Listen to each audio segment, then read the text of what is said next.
જય સ્વામિનારાયણ. આજના દર્શન. જય ગણપતિ દાદા.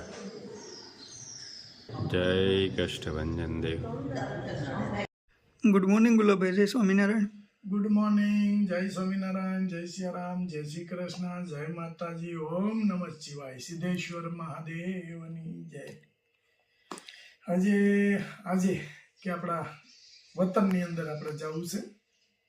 વતન એટલે અમારું જૂનું ગામ રૂગનાથપુર જવાનું છે.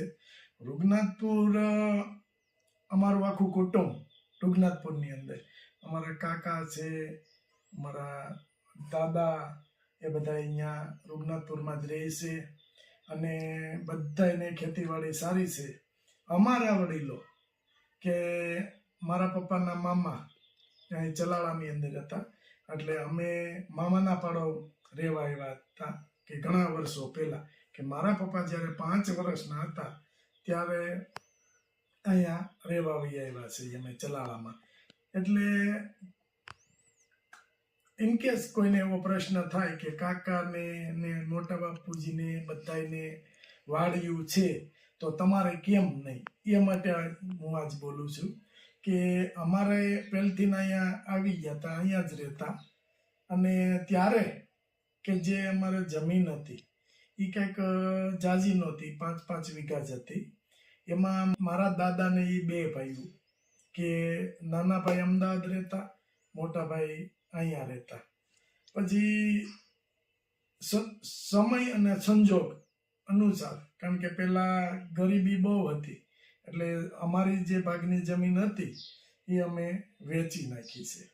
અને ત્યાં જે અમારા કાકા કુટુંબ જે છે એ અત્યારે અહીંયા રહે છે, એ લોકોએ એની જમીન હતી એમાંથી પાછું થોડી જમીન બધાએ લીધી છે. એટલા માટે અમારે જમીન નથી એનું રીઝન મૂળ એ છે, અને કાકાને ને બધાને છે. બરાબર. જય સ્વામિનારાયણ.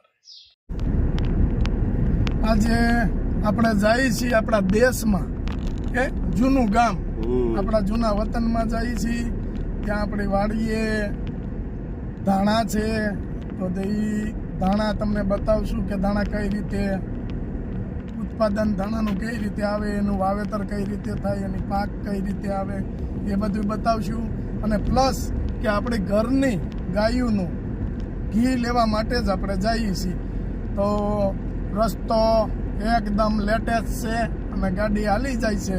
રાજુભાઈ, નાના રાજુભાઈ, નીલુભાઈ, આજ બધા સાથે છે, એ આખી ટીમ.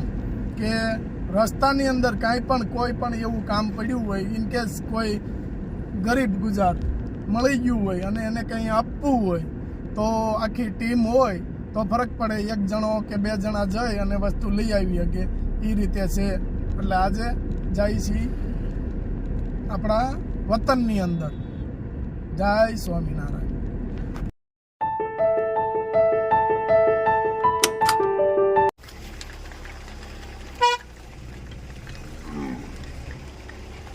જય ઠાકર. જય ઠાકર. જય સ્વામિનારાયણ. મારા કાકા છે. કોને કીધું? નથી કાકા પગે એકદી મારા કાકા ના પાડી હતી કે પગે લાગવાનું ન હોય. તડકો આવે કાકા, પણ તમે મકાન જ અવળા બારના બનાવ્યા, આપણે ઓતરાદા બારના બનાવ્યા. ક્યાં નવા બનાવ્યા ન્યા નો ખાધ્યા? ઓહો, બાકીનો દાવ હતો તો જુઓ કેવો સરસ જામ્યો છે. એમાં બાકી પગે લાગવાનું. અરે પણ જોગ માયા આવ્યા માતાજી પગે. કાય સ્વામિનારાયણ. ભાગ આપ્યો મને. ઘી લેવા આવી ગયા છે. જો ગાવું આરામ કરે છે,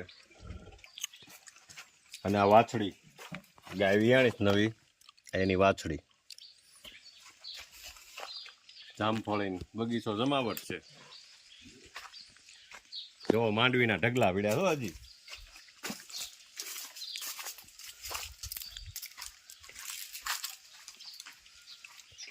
માંડવીના ઢગલા,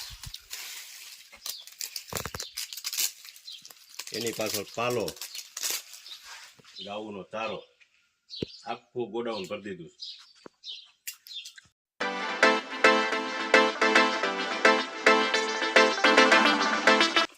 ચીકુડીમાં હિસકો બાંધ્યો છે છોકરાને હિસકવા માટે, પણ સાયો એમ છો ચીકુડીમાં હિસકવાની મજા આવે ને નીલા. પસાડતો નહીં તો મને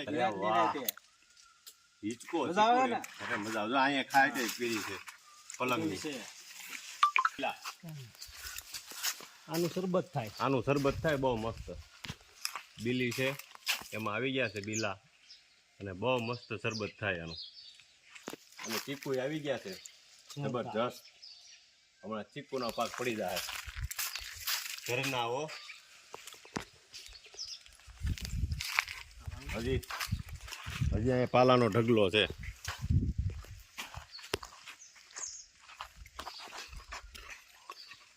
અને રાવણા એમાંય ફાલ આવી ગયો છે. રાવણામાં જબરજસ્ત જો ઝીરો ઝીરો. હવે હમણાં રાવણા થવા મળશે. હવે બોરની સિઝન પૂરી થઈ ગઈ એટલે બવડી ખાલી. હજી અહીં માંડવીનો ઢગલો છો. દેશી પપૈયા જો આ પાકી ગયું છે દેશી. આ બધા હજી પાકતા આવે છે. હજી અહીંયા પપૈયા સાઈડ નથી જો. આ લાંબા પપૈયા એક તારા, બધી વેરાયટી અલગ અલગ. હા, અને સરસ મજાના પપૈયા થાય પાક છે એટલે કાકા ત્યાંથી આવી જાય. અને આ વરિયાળી કેરેલ, વરિયાળી ગામડાની મોજ તો અલગ જ છે. અને ટમેટા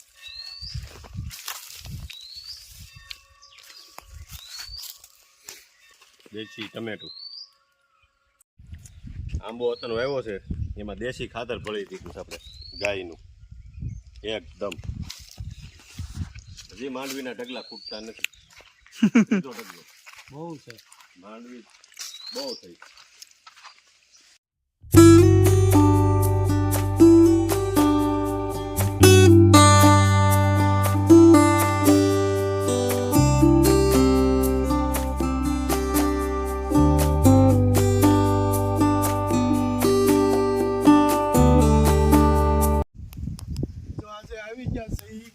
આપણું કાકાના ફાર્મ ઉપર કે જ્યાંથી આપણે ઘી લાવીએ છીએ એ ફાર્મ ઉપર આવી ગયા છે. અને આ ધાણા જોઈ લો, મસ્ત ધાણા પાક ઉપર આવી ગયા છે. અને જો એટલા મસ્ત ફાલ અને બધી રીતે મસ્ત ધાણા છે. બસ હવે આને કાપવાની તૈયારી છે. ધાણાને જોઈ લો, આખા ખેતરની અંદર ધાણા છે અને બધા કાપવાની તૈયારીમાં છે. સુપર ધાણા છે. કેમ લાગે રાજુ ધાણા? ઉપર જોવા દે, એકદમ લીલવણી પાક ઉપર આવી ગયા હવે. અને ફૂલ પાક ઉપર છે અત્યારે. સુકવવાના છે. અને આની પાછી રીત આવે હુકવવાની કે હાડીઓમાં બાંધી અને જે હાડીઓમાં બાંધી હોય આમ ઊંધું પોટલું મેકવાનું. એટલેથી ધાણા હોય ને એનો કલર એનો એ રે લીલવણી એકદમ. જો મસ્ત ધાણા કેમ લાગે છે રાજુ? જોરદાર છે. એટલા ધાણા વૈયા જાય વૈયા જઈને એટલે આ ધાણા આપણે તો નથી આ ખેતી કામ કરતા, પણ આપણે કાકા પાસે કરાવીએ છીએ કે તમે આ કરો. અને લોકો ફોને આવે છે, ખાલી ધાણી આપશો? હા, ખાલી ધાણી આપશું. હા, આનો સ્વાદ જ કાંઈક અલગ પ્રકારનો હોય છે. હજી ફાલ આવે છે. હજી મસ્ત ફાલ આવે છે. દાણા અને 5 ગાયું રાખે છે. 5 ગાયોના લીધેથી કોઈ વસ્તુ ઘટતી નથી. એટલે મસ્ત 5 ગાયું છે અને સરસ રીતે ખેતી કરે છે.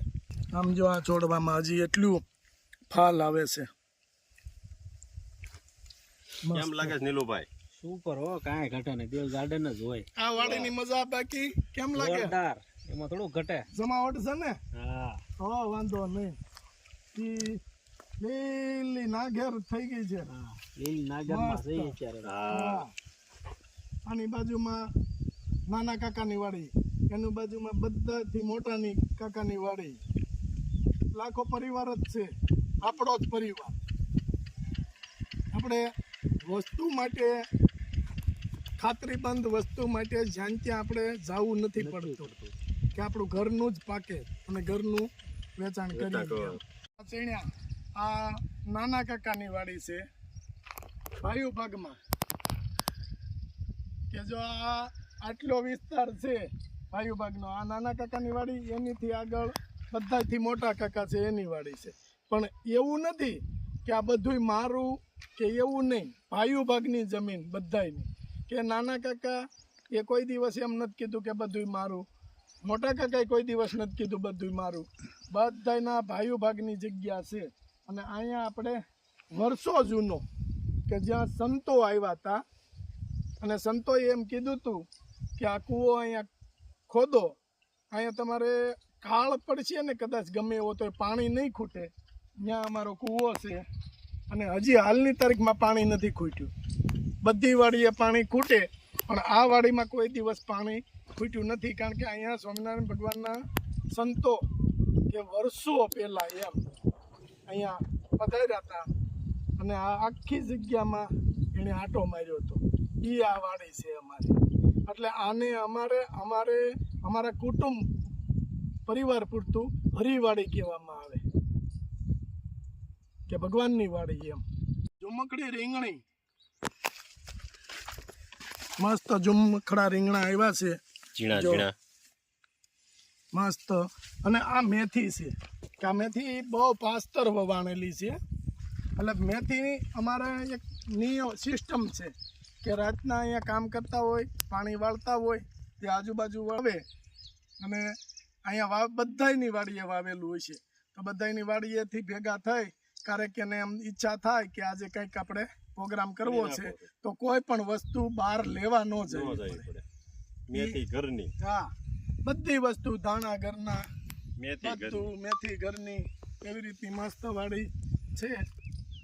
અને અહીંયા અમે તો અનેક વાર પ્રોગ્રામ કરેલા છે. હું અહીંયા જ્યારે રાત રોકાવ ત્યારે પ્રોગ્રામનું આયોજન હોય જ. અને વાડીનો પ્રોગ્રામ એટલે નીલા અલગ જ હોય. કાંઈ ઘટે નહીં, ભાઈ ની ઘરે ને બેન ની ઘરે. ઘરે જમાવટ વાળું હોય એમ. કાંઈ ઘટે નહીં. અને ગાયું માટે સારો રચકો. રજકો જોઈ લો કેટલી મસ્ત ભગવાનની દિયા છે કે ભાઈઓ કુટુંબમાં કે આપણે જ પાછળ હતા, તો અત્યારે ભગવાનની દિયાથી આપણે બધાની હારે હાર થઈ ગયા છે. એટલી સ્વામિનારાયણ ભગવાનની દિયા છે અને હજી આગળ ભગવાનની દિયા આપણી ઉપર છે જ. જય સ્વામિનારાયણ.